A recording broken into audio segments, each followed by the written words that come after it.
Raw and Refined. Welcome to our next episode of Raw and Refined, the Gentleman's Hour.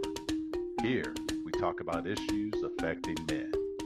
Any topic is open for discussion, and for an intro, we will always toast the conversation with a beverage, because that's what gentlemen do. GK, how about you get us ready? So our beverage today is the bubbly. So this particular bubbly is actually champagne, and it's M. Haslinger and Fee. And as you know, champagne, in order for it to be technically champagne, it has to be from a particular region in France. And so this particular champagne is special because I get it from Benny's, and it's always on sale. The Benny's down the street liquor store down the street from me always has this on sale. It's like normally a fairly expensive bottle of champagne, but they always have it on sale, and they always have it cold. So I get this particular one, so I'm going to open it. So this is the bubbly. Try to do this without. There you go. Without popping myself in the face. And no damage to the electronics. Right. Right. But I've come to really like champagne because it's refreshing and it's not overly not too much alcohol in it. And so you can sip it during the day. So M. Haslinger and Fee champagne. So toast to my guys. And champagne is good. It's good for you. Okay, it's not good for you, but it's not too bad. We could do a drink. We could do a toast. A toast. Yep. A great selection, my brother. So I swear I'm drinking bubbly, even though I've got it in this Yeti to keep it cool. But it is bubbly in here. You gotta have a special glass for your champagne. That's right. That's right. All right. That's right. Now, one of these Ross purchases for like $2. Okay, so that's the refined part, right? Yeah. See, I was gonna say you got the raw. I'm trying to show the refined. Go to Ross, $2 glass. Right. We have champagne glasses. I just, grip my usual Yeti. I'll do better for the next one. Make sure I have an appropriate container for the beverage. So nothing, I think, goes better with nice drink than music, right? And, there's something about the way in which music and a nice sip of something goes together that, I certainly enjoy. And, it's music for me, it's like everything. And it changes my mood. It enhances a feeling that I have. It's one of the few things that you can actually find myself going back to when I first heard a song. Even if I was 9 or 10 years old, I can remember what it felt like to hear that song. Music is one of the few things that are like that. Movies and other types of art don't do that. But music, you can actually place yourself back in that space when you may have first heard a song. So, music is everything. Yeah, music is universal. I think that's what we're saying with this as well, is that studies even show how music can truly be a calming effect for people in stressful times as well. But it's something that transcends cultures, race, people, sex, gender, whatever that is. Music can always be present in good and in not so good times. So I'm with you, GK, on that there are times when I hear a song that brings me back to a certain space and time as well. And that, it's just remarkable because I may not have thought about that song for years, but yet I hear it and it's like, oh man. And then I'm right back to whatever that moment was that associated it with. I agree. The love of music has always been there, and looking forward to our conversation today as it relates to that. So let's talk a little bit about our personal music journey. I think what's interesting for me is, I think where I'm going to spend a little time today is kind of talking about my old man a little bit, because I think such a big part of, I guess, teaching me to love music. That love of music came from being in that house where music was a constant. And not only was music a constant, My father was a he was an audiophile, a true music lover. That was embedded in us. So we'll talk more about that. But I think that's a big chunk of my influences is Ray Holloway. Yep, yep. I completely agree. While I didn't grow up in the same house as my biological dad, it was the experience. First of all, music just in my family overall. I grew up in a family full of preachers and going to church and being in the choir is just what we did. But music became a thing for me going to visit my dad. When he'd come pick me up, I remember because he was an audiophile like your dad. He'd always had the best sound in his car. And so just the drive from Maywood to the South Side, even now I can feel certain songs just from that experience. Going to his house, he always had the best records everywhere. And I remember it was like a special moment when he let me play his record player. It was like, oh, I'm big enough now where he let me touch his equipment. Uh, So yeah, my pops is definitely a big influence because he would have everything from the Beatles to like everything, and so very much influenced. Again, even though I didn't grow up in the house with him, he was this mythological figure that exposed me to so many things. Yeah, nah, for me it's a little bit different. Y'all know that I didn't really have that father figure in my life, but my mom, what she listened to was really what I listened to and got to appreciate and enjoy. And then it was my influence of those around me. So like you brothers, how you brought music into things that we were doing back in the day. It helped me learn more about different aspects of music. So I know we'll get a little bit more into that later on in our conversation, but my journey was more of appreciating what others around me were listening to and then me developing an appreciation for that as well. More to come on that one, but yes. Well, a critical moment for me was when folks got cable. I think I was probably like in sixth, seventh grade. We got cable. But Mm-hmm. so what that meant was you had MTV.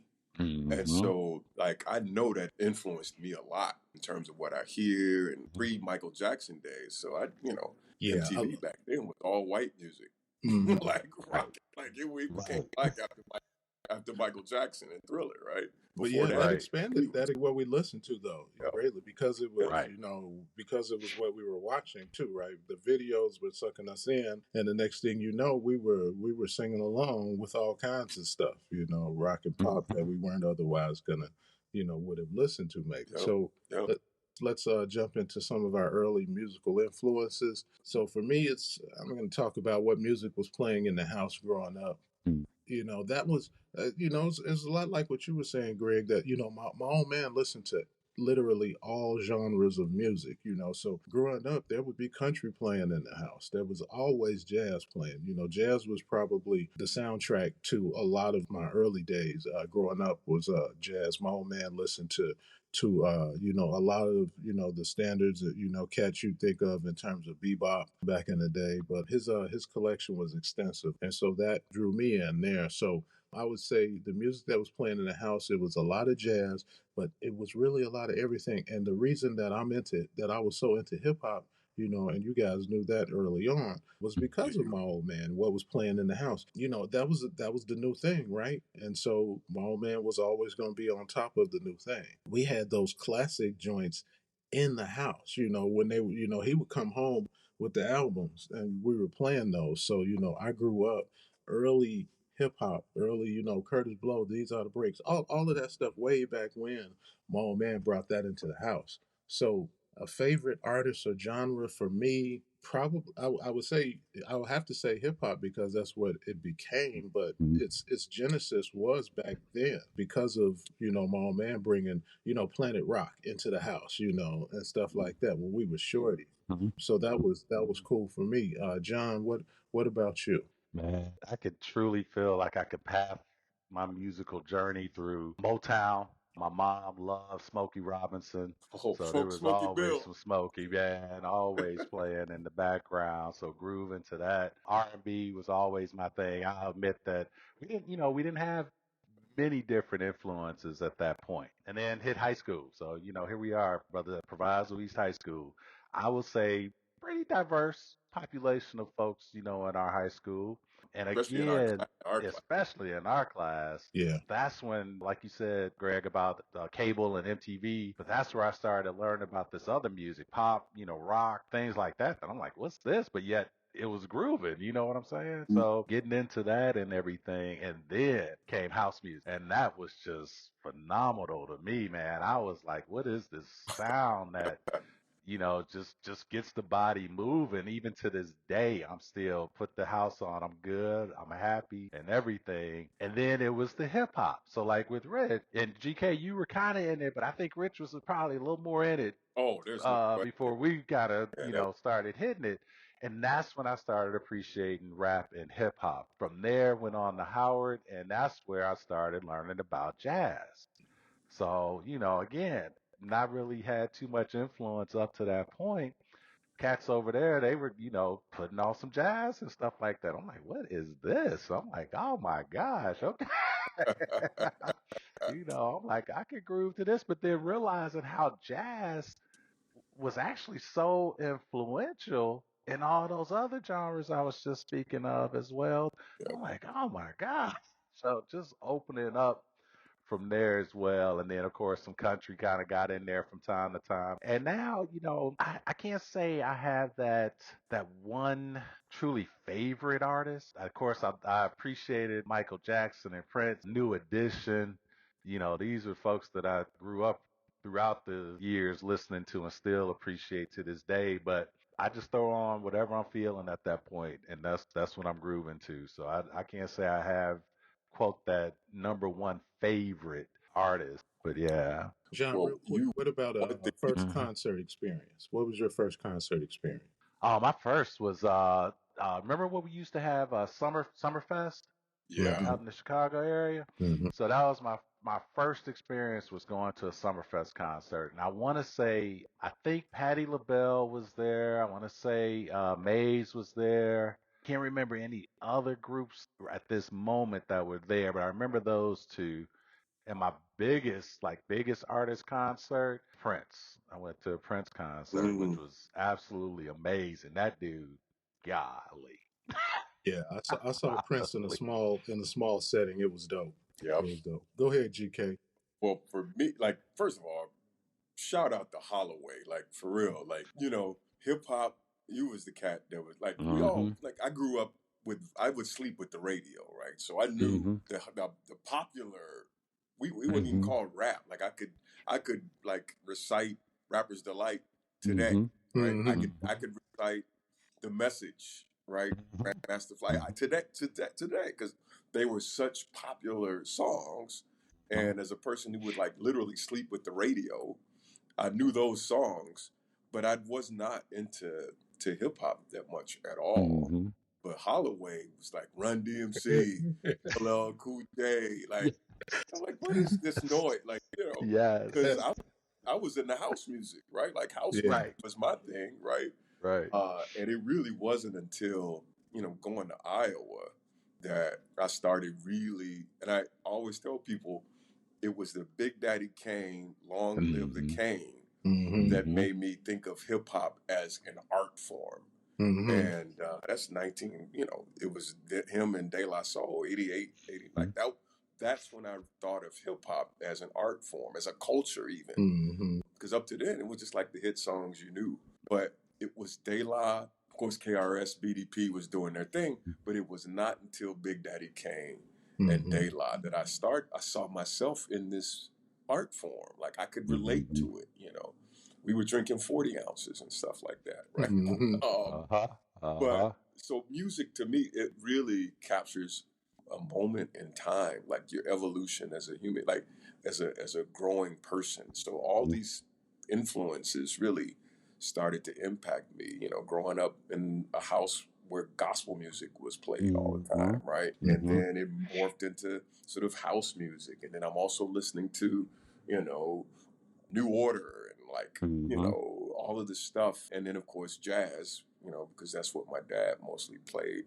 And then his dad, you know, had all the 8-track tapes all around. So for me coming like from Maywood and then coming to Woodlawn on the south side, it was just like going to my grandpa's house. and there's 8 tracks everywhere, and he's playing Hmm. like Sonny Stitt, Gene Ammons jazz, and it's like the Chicago sound. What sticks Uh, with you now from your early days, from your early years? What songs, what still music or artist still resonates with you today from that time period? oh, it's still the sort of the big saxophone sound, very very Chicago, like somebody playing tenor, and then it's always got to be some woman singing like soulfully, Hmm. right? Like that's in my head, It's and kind of that's what baked into yeah, that's the automatic place you go yeah, when some yeah. dope. Usually some sister singing like soulfully, like it's like Hmm.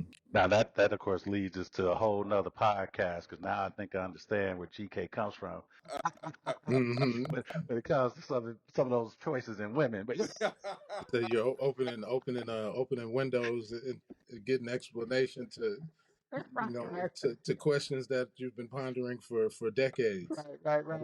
yeah, now. It Say all that for makes another sense now. podcast. Right, yeah, that is a whole nother one. So we're gonna move on to the next question here. Let's kind of talk about defining musical moments for each of us. You know, those pivotal musical moments in our lives. And so for me, I'm a song, album, or a concert that was a game changer for me. Wow, that's okay. All right, concert that was a game changer. Would I'm gonna go with Gil Scott Heron.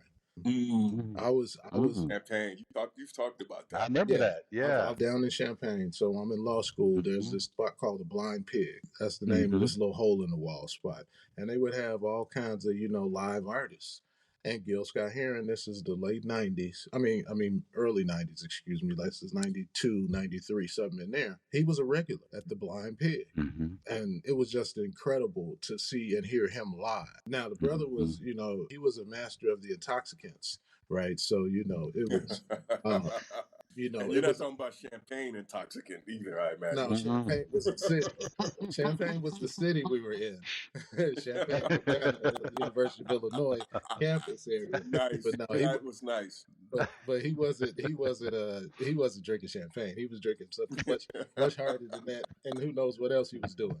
The brother's physical dexterity was incredible. While he was on stage, it didn't matter how much he consumed. The moment it was over, he needed help getting off stage. But just to hear him live and to see him do all of those songs that we grew up hearing in the way in the background, it was the revolution was somewhere in the background for our Hmm. age group in terms of his music. But just to get to Yeah. hear him live was incredible. I'll say the album that probably is real pivotal for me is Bitches Brew. Mm. That's probably the album I've listened to most in my life. Outstanding. Sade's first album would be second in line because I listened to Mhm. Sade every night. That was my go to sleep music my freshman year in college. Um, Mhm. it was so funny. I had a white roommate, Eric Vandergraff. It got to the point that he couldn't go to sleep if I didn't put on Sade because I played it every night. But Bitches Brew, I probably was the song I played the most Mm. while I was in college, maybe like junior, senior year.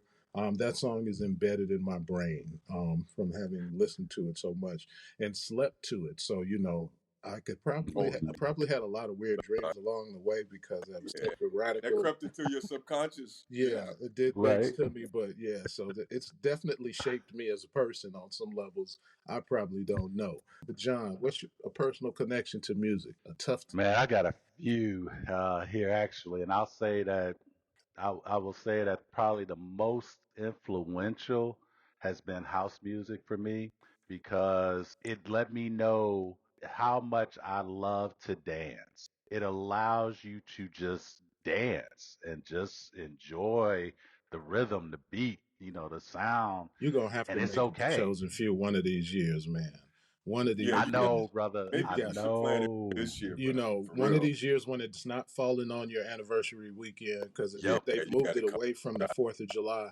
So you've got Yeah, to make it. You've got you got to Yeah. that's a experience mecca, that. a pilgrimage moment for house music. I Yeah, You, got to. Right. it I you is. have got to. It to. I is. got Or to, or brother. I bring the do. wife. Y'all come here for Yep. and like Yeah. together for real. And do it. Yeah. You got it. No, You I got. got so I got to find out when that is this upcoming summer. We know.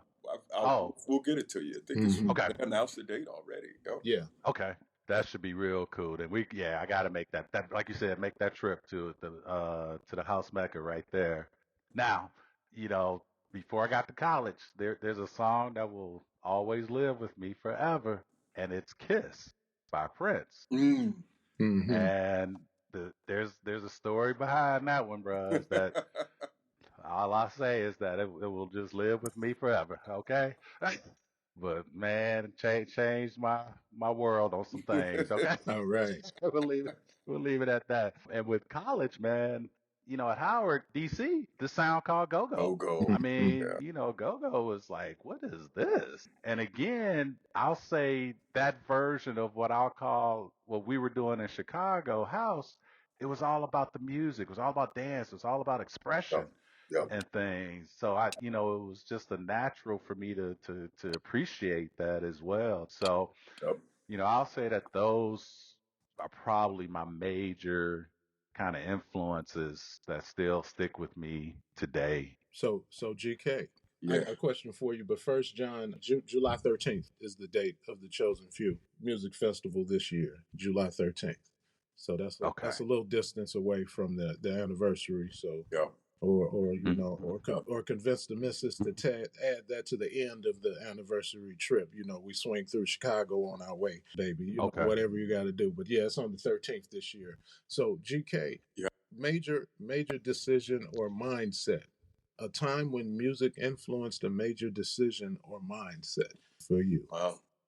That happens all. I have to say, I can't think of a single one, but it happens all the time. Like so, one of the things in my role is like I gotta almost put on a game face sometimes. People get a little nervous. You're not really sure what's gonna happen, so you have to kind of like sort of get yourself pumped up. And so that happens all the time. And usually that's going to be like now it's going to be like probably some Wu Tang, or it's going to be like some Black Moon. It's going to be like some mid '90s hip hop.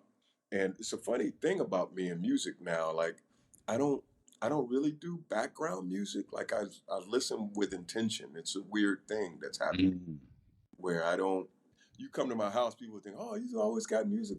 Not really. Like if I'm with intent, like I listen for with intention, Right. and so I got to You're be in a actually mindset consuming the for what. music. You're actually Yeah, consuming the music as opposed to it just floating on around you or something. yeah, yeah. Now I Hmm. respect people that do it. They got to have, but music going on around them. That's cool. But for me, I'm always listening with intention for something, and so if it's work something, I'm gonna need to get like geeked up and fired up. And so it's usually hip hop that does that for me. But if I want to be more sort of laid back and chill, believe it or not, it's not jazz. Jazz is a whole nother thing, but it's usually like early '80s R&B. So one of my favorite all time groups is Atlantic Starr. So I'm gonna play like some, Silver Shadow brings me to a certain place of nostalgia that like warms my heart, being like this 11, 12-year-old kid or something. And so, yeah, so I don't have a single thing. But to the earlier question, most recently, it was in terms of concerts that impacted me. It is D'Angelo, and it was 1996, and it was D'Angelo Brown Sugar Tour. Hmm. And mind still blown off of that concert. Still blown. It was like a gospel show, Uh-huh. R&B, soul, and like, oh my God, yeah. Nice. So real quick around the horn to around the table, all three of us. How has music helped to shape your perspectives? Mm. I'll say obviously the love of hip hop, artists and groups like KRS One, Public Enemy have done a lot to help shape some of my perspectives as it relates to society and culture and politics and race and things like that. I think has definitely helped to shape my perspective. But then, like you mentioned earlier, John, and I think one that'll always, is that's this love of artistry and music. And so somebody like Prince, one of my all time favorite songs is "Adore." And just that's such a beautiful song, so that I guess the different sides of me, music have impact. Mhm. What about you, John? I think GK kind of hit on it a little bit. I don't know if I'm at the point where I'm into the consumption as you put it. I like how Mm-hmm. you said that, Rich, Mm-hmm. about the consumption as well of music. I think I still like the feeling that I have or experience with music. Mm-hmm. And sometimes I can go back and really listen to what lyrics are being said and be like, oh, dang, I didn't realize I was grooving to that.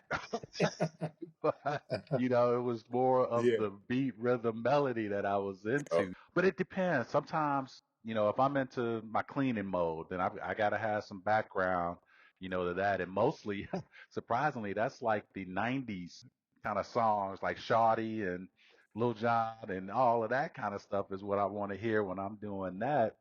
But if I'm intent like studying or something like that, then I'm putting on some jazz or classical type music to have as my background influence there. But I love my pop, my R&B.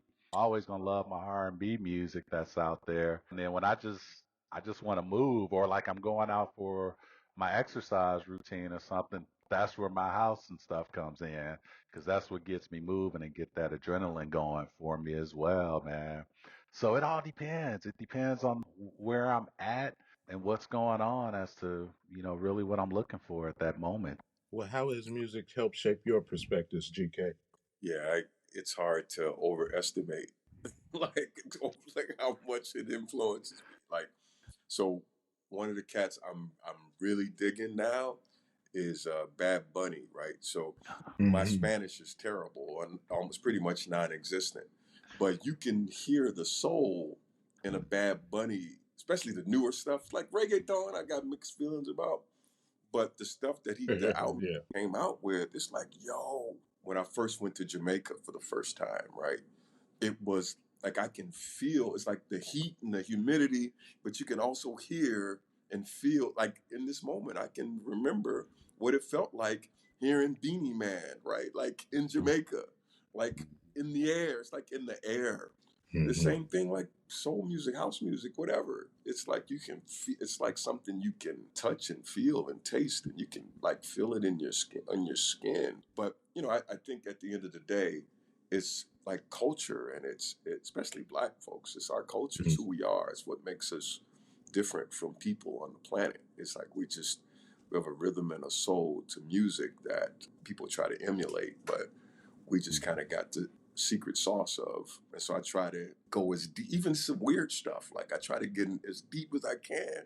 That was me as a kid. Get into the weirdest jazz artist you could. So Sun Ra, that's my guy, right? Like weird out there, like planetary stuff. Like and so like that's just who I am, because I think it helps me make sense of the world. Before you get to that next one, it brought up something that made me think about is that, is there any music genre that you just notice that you shy away from, that Mm, you don't interesting. necessarily, be like, hey, this one is kind of at my lower list. Not to say it's, Yeah, what it is, but I don't do a lot you of I, didn't pop quite hit it. music.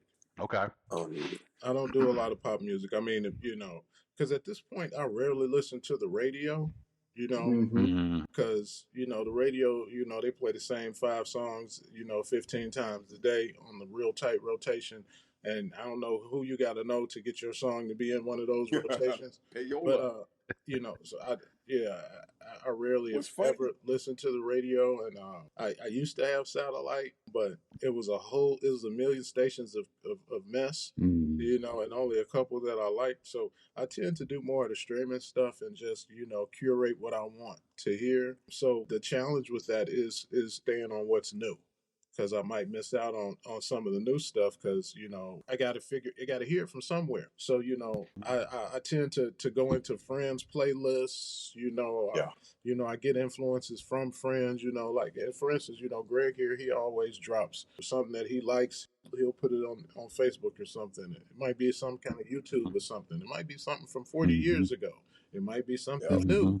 mm-hmm, That's still, just because I've never heard it before, it's new to me. Could be something that's 20 years old. That's new to me, and it's still expanding what I'm listening to. But yeah, pop music probably is what I don't listen to much, and I mm-hmm. don't seek out country, but I don't not like country. So there's country I'll listen to, but it's not something that I actively seek out, I guess you'd say.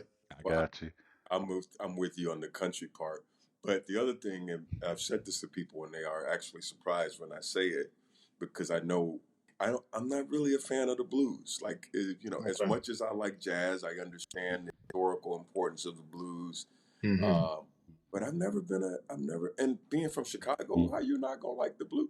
But it's not the thing that I go for, right? A lot of Chicagoans People, that don't like house music, so yeah, it's okay. the blues is never. There's probably a story behind that, some analytical thing that needs to happen to break down why I don't like the blues. But I'm not a big blues fan, But one thing I want to say before we get out of here, though, is as much as we're talking about music in a positive way, I Mhm. think that we need to, not us, but just as a culture, as a society, need to start talking about music as a negative thing, right? Like, if it's possible for me to think about music when I was like a song at 5 years old, giving me a sense of like excitement and joy and feeling good, is it possible that a song or music could actually engender the opposite feeling?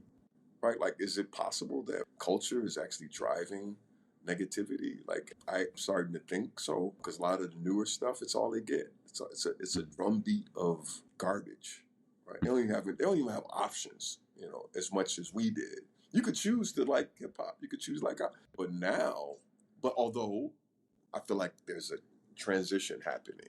So a lot of younger artists like Dochi, like these young people, like understand the history and want to counter program against a lot of the negative stuff that's out there that I'm bombarded with. So anyway, I just feel like as we No, think about that's music, a very we- important point. But one of the things you said that I would kind of disagree with a little bit is when you suggest that the young people now don't have as many options. I would say, in one respect, they've got everything they've got, plus they've got all of our history, yeah, musical yeah, history, the ability, the streaming, the YouTubes, yeah, all of the things that are out there. Mhm. Everything that pretty much every music that's been made is available in some format correct, somewhere.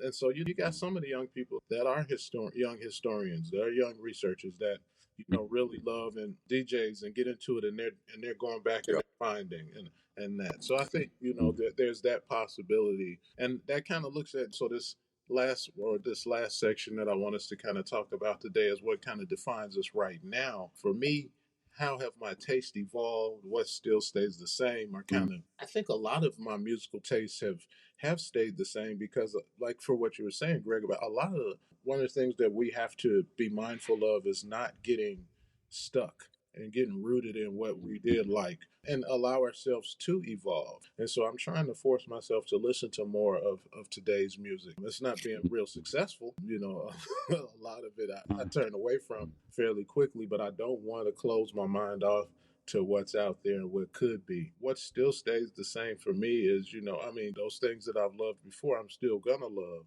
I Mhm. have my right now is dominated by one playlist. It's called my cardio playlist, and that's because mm, I work out every other day, and so this is my playlist that I use when I work out because it goes up, down, it travels along. It's got peaks and valleys and things to get you real hyped. It's got, of course, GK number of rubber room joints on there because that high level energy. Other than that, I have a playlist that's called my Alice Coltrane playlist. It's a very short playlist of 3 songs that I put on a continuous rotation. That's my walking music.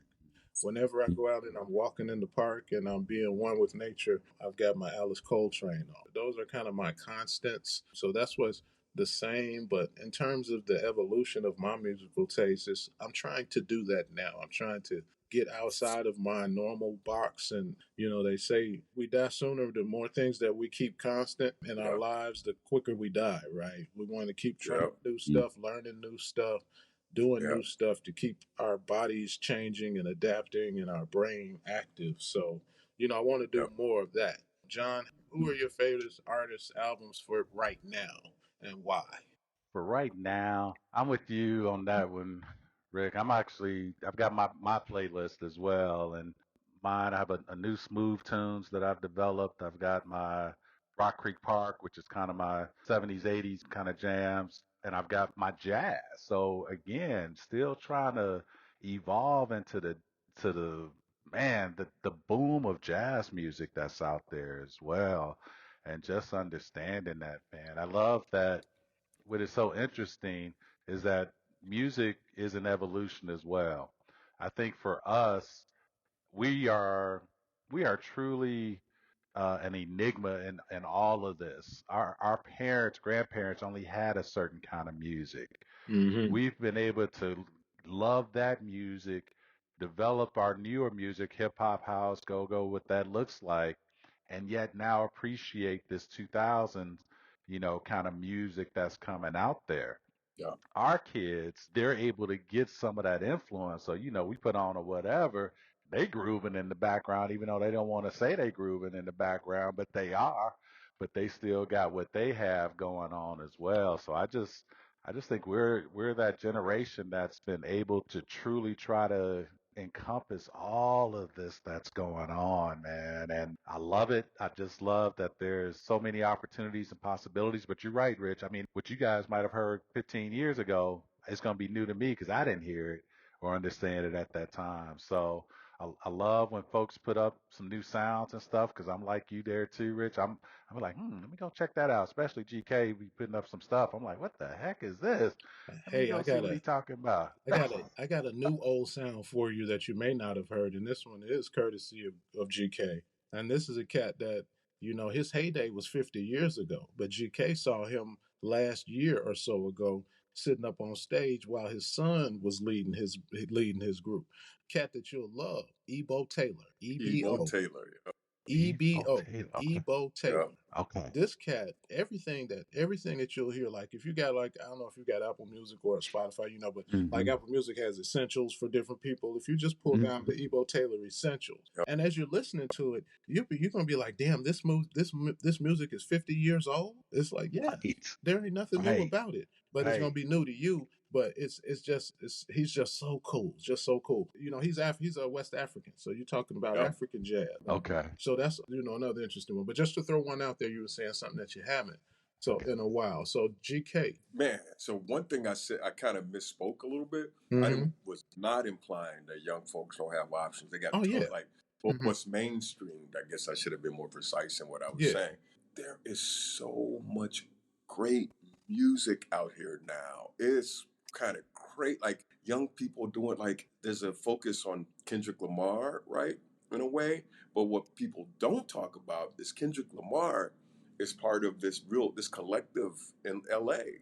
These young, kind of goofy, talented, like weirdo black kids in LA. Like you can name the list. Tyler the Creator, the band called The Internet, Kamasi Washington. These, like, they all doing different kinds of stuff, but it's all really freaking interesting music. Definitely far more options out there. But then at the same time, we're still rediscovering people like Ebo Taylor, right?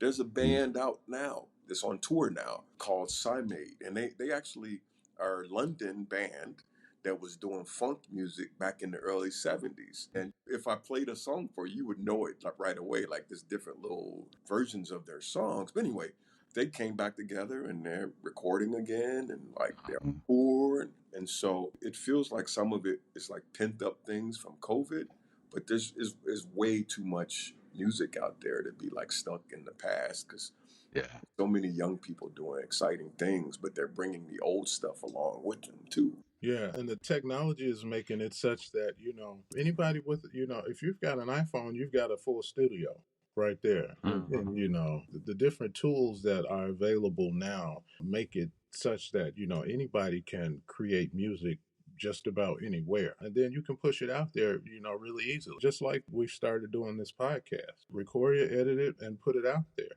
You can go on Spotify right now. If you type in raw and refined, we pop Mm-hmm. up. So it's the availability, the technology has changed it. I just hope that the music industry doesn't implode, doesn't destroy Mm-hmm. itself. I With think it's the already exploding. Yeah, yeah, with It's one of the challenges of streaming, right? hmm I can well, stream a, it's I you mean, could make a it's billion not that streams. challenging. It's the greed of the people at the top, because Yeah, of one of the course. things about streaming is anything digital, right? We've got a trail. It's easy to see how many streams, who the music is, and all of that. It comes down to the division of it, or the allocation of the money, right? Well, the good news is, like, you could have a billion streams and you make $5,000. But the Mm-hmm. good news is, like, the younger folks and the savvy artists are going back to making vinyl. Yeah, they're Right? So figuring it out. They're making they're vinyl. figuring out. So you go buy You a can, vinyl record, you know, you mm-hmm. pay $20, then you actually gonna make some money as opposed to a fraction of a cent Right. from one stream, right? So Or throw the, you don't see them everywhere, but CD players still abound. You can still burn CDs, or whatever, in terms of trying to sell that music in other ways, or there are some of those other services out there that allow artists to sell their music directly, like Bandcamp, for instance, is something that comes to mind. Artists can yeah, go on there, they can sell their music directly to their consumers, they can set the price for it, yep. and things like that. So, yeah, ways for us to get the sound we want to hear without it all being destroyed by the money hungry, greedy music industry. I think we need to start closing it up for today. Each person, so John, give any key takeaways from your musical journey, or anything you want to share from what you've been listening to lately. Is there a song you want to share with us today, an artist you want us to check out, or something like that? Yeah, no, not yet. Like I said, I'm still kind of seeing what that looks like, sounds like for me because, like you, it's a little different, I think, from what I hear from you guys, is that you really get into the digestion of the music. I'm not quite there yet. I love, like I said, the sound and the melody, the rhythm, and what I feel with it. But I haven't gotten quote into well, I'll even say the essence of what all of that is yet. But, like Anthony Hamilton is one of those cats that still brings up, something with me as well. That sound, his uniqueness. Of course, North Mhm. Carolina, probably hear more of him You as just you well and just see said him North Carolina touring. like you live in North Carolina. Right, right, right. Exactly, You exactly, you've been there a minute. exactly. Right. It's been Did a you hear good that minute. Holloway? That's North all Carolina. right, right, right. And things, man. So I just think I love that there are so many different facets and aspects of music that I feel have touched our lives and have touched us. Things that we have in common that we love and enjoy, but yet we also have our individual music that we still appreciate and can appreciate that as well. Because without being connected to others, it's going to be hard to learn about new music out there, is because you tend to get into your groove. Sometimes to be able to hear something different helps spark something different from you as well. So Yeah. that's what I get out of it. GK? Yeah, I completely agree with you. Like there's a way in which music it's always telling a story. And it can be uplifting, it can be upsetting. I'm one of those dudes who want music to have some impact on me. I gotta feel it, if you will. And moment we're in as a country, I think about music all the time. What is it that I need to get me through a particular period? A lot of it's nostalgia. Like I felt this way back in the day, and but also trying to not just be nostalgic. Like what's the next thing? What's the fresh stuff, particularly younger folks are doing? Like how can I relate to it? What's the energy going towards? So it's to me, music is the one thing that allows us all to kind of participate. It's the thing that keeps me moving most days. Yeah. Well, we want to thank our listeners for listening with us today, going along on this podcast journey. Appreciate you guys. If you're consuming this and you like what you heard, hit us with a comment, leave a reply. Let us know what. And if you don't like it, blame Holloway. Yeah, you know that's fair. That's fair. It's smart. A fool. But let us know what about your musical influence, what you love to hear. If you've got an artist you want to suggest to us, we'd love to hear it. Thanks again. This was Raw and Refined, the Gentleman's Hour, and our hour is up. If you're enjoying what you're hearing, please share it, comment, and share it.